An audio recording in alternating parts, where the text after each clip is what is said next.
Now, generally, our bricks are 4 inches wide.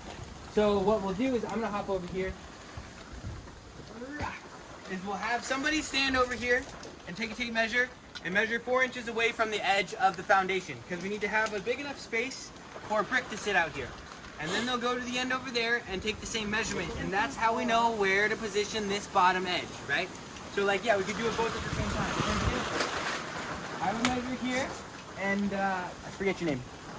Fred would measure over there, and we'd say, okay, yep, that's the right spot. Put it in the right spot. Yes. And draw a line, and then we're good there. And we do the same on the other side, just so we have a reference mark for where we need to put the bottom of these arches, sitting on top of these blocks of wood. There's a couple reasons for that. So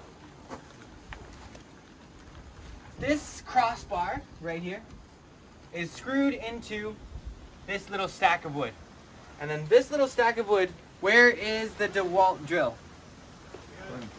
Or the drill. And I'll take a Tapcon screw too, sure. Thank you. Alright, so this drill right here has a special setting on it. If you look on the side, you're going to see a funny little hammer icon. And if you look at the top, there's like a little collar that you can rotate and put it into different settings. So there's the drill setting, which is that one right there.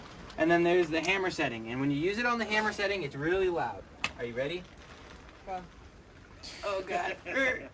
Okay, do you hear that? And if you hear that sound, it's a good thing, because it means it's going to go through rock and it's going to go through concrete. So you pre-drill the hole through the wood into the foundation. And then you take one of these nice blue screws and you pass it through that hole into the foundation, and that is what keeps the base of the arch at that 4-inch line. Okay, now why don't we just screw right through this into the foundation? There's a good reason for that, and I'll tell you what it is right now. We're gonna stack bricks over the top of this, all the way to the very top. And then we're gonna get rid of these forms because they don't look that nice. They look like they're falling to pieces. And when we get rid of them, what we can do is we can take out one screw here, and we can take out one screw there. We can hit this block with a hammer, pop, and then the whole form is going to fall by about 1 inch, and there's going to be clearance, and it'll come out really easily. So that's the reason why we lift it up just a little tiny bit, so that we can get it out easily. Now, once we get the ground stabilized, once we get it 4 inches from the edge of the foundation on either side, we put in some crossbars. Can I say something? Absolutely. It's also important to have this equal distance on the inside too. You know, if you have, because what if the foundation is just off a little bit on the outside and you're measuring 4 inches, then you've got, you have a discrepancy on the inside, you'll have a tapering archway. So try to make sure that also you have a measurement on the outside. Because this is also not a straight line, right? You've got rock. These guys did an amazing job, by the way, on leveling, and they're like, we were super impressed. But you still don't have a straight line. So where are you going to measure that 4 inches? It's kind of like up in the air, especially if you've got the rock that's not, straight.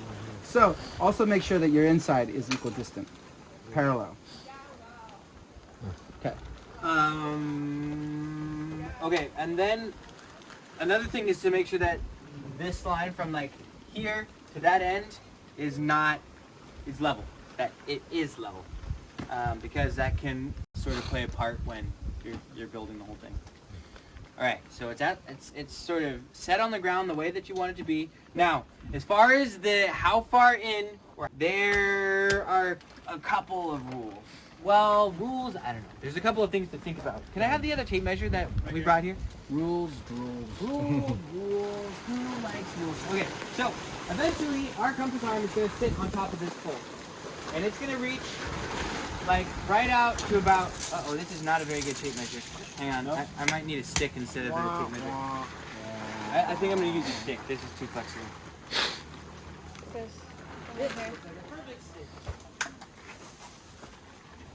Oh, yeah. So eventually our compass arm, which if you don't know what I'm talking about, it's the thing that we use for stacking it. Oh, wow. I didn't know. Perfect. Perfect. All right, so eventually it's going to go like that. And that's going to tell us where to stack every single brick for our cupola all the way to the very top. So that's how tall it's going to be. Now, when you set these arch forms, you want to make sure, look at us, we're so good. You want to make sure that the top of the arch form catches the wall of the bricks. Does that make sense? So as the wall goes up, it's going where this stick goes. And so even though it doesn't catch down there, we don't really care. As long as right up at the top, it lands on top of the arch form, we're happy. So it does. In fact, if we had wanted to, we set these up before this thing was in place. If we had wanted to, we could have moved these out like another 6 inches or so. Just as long as there is contact between this stick and the top of that form, we're happy.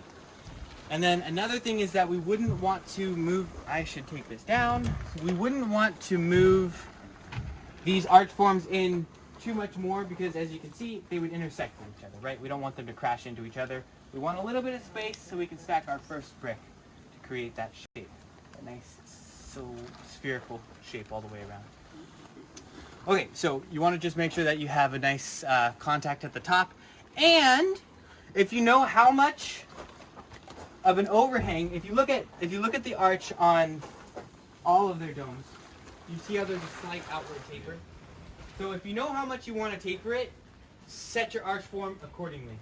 Like you don't want to pretend this is the outside of our arch, and we want the outside to come out like, here's the outside edge, but we want the outside top to come to here. We want to move our form so that we can support those bricks.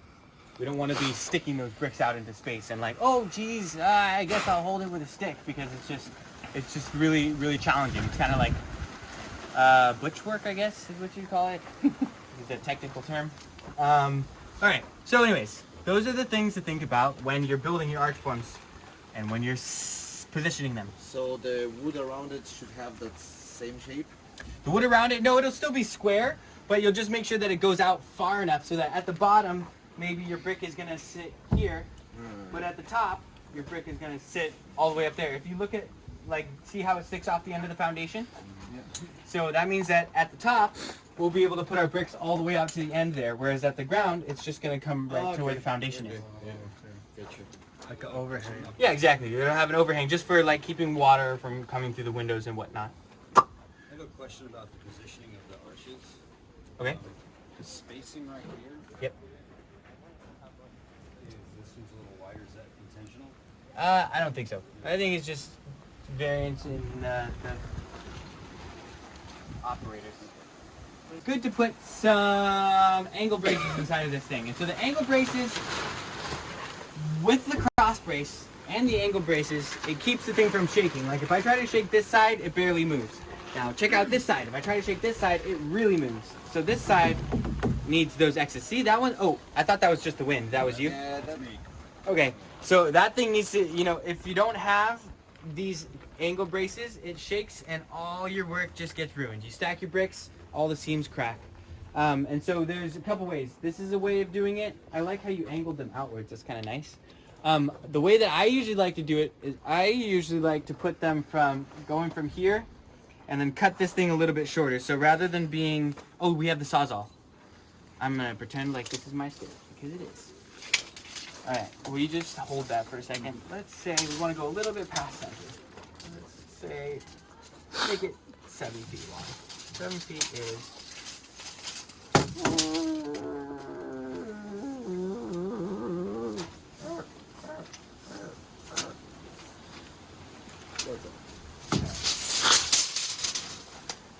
Yeah.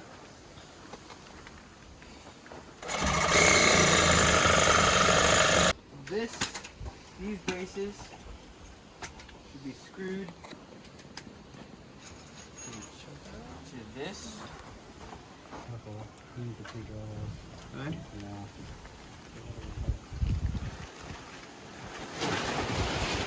Needs repair, dude.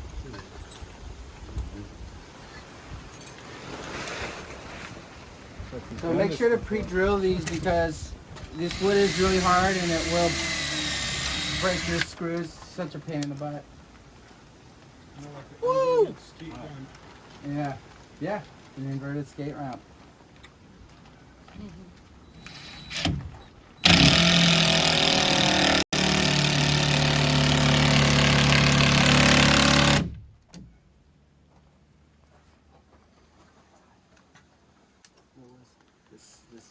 it right up at the top and center. You let it go way down, and then you have somebody on the ground like Cal that says, okay, come down a little bit further. Another foot. Another foot. Okay, you want to move those braces back towards me slightly, Ignacio, so that they're not in the way of the plum twine? Fine. More down, or is that... Is it supposed to rest on the ground? No, it's supposed to be just a little bit above the, you know, you can have it like... It's touching this right here. Oh, it is touching that right there. I gotta put this on the other side, sorry. Good observation there. Here. Attention to detail. Alright, we'll put it here. Ding. Now it's obstructing though. Oh, it's still obstructing. You gotta go in where you were. Change, move the screw over. Oh, but now we have to remeasure. What? Just Well, be in line with it. This is obstructing. Okay, I'll move this over more. I know, but now we got. No, don't touch the screw. Bring it up just like a half inch, the shrink. That much? Too much? Too much. Down like it. Right there, good. Okay. Alright, now notice how the oh wow, now it's wait, no, see, don't pull it to the screw. Now what you want to do is you want it to like just quiet the noise. Let it stop moving. Help it to stop moving. So like put your hand around it, there you go, and just let it come to sort of a standstill. Alright, I should move definitely more this way. Just today. No, I gotta go on the other side of this thing. Sorry guys. Can we flip that over? Alright, I'm gonna go right here. Is that okay? Just take a second. Yeah, let it go. Oh, dangle. A little higher. Alright, now you're looking at the string, and you want the string to be in line. And then, we can pass a screw through them. Great, thanks Ignacio. Good for something. You're good for all kinds of things, buddy. Is that good? Like that? Yeah. Like that? Yeah, like that. Wait, like that? A little more. Like A that? little more.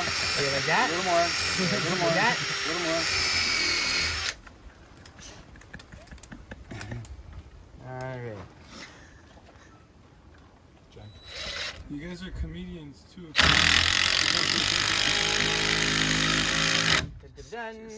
Okay, now does it Laurel shake? and Hart.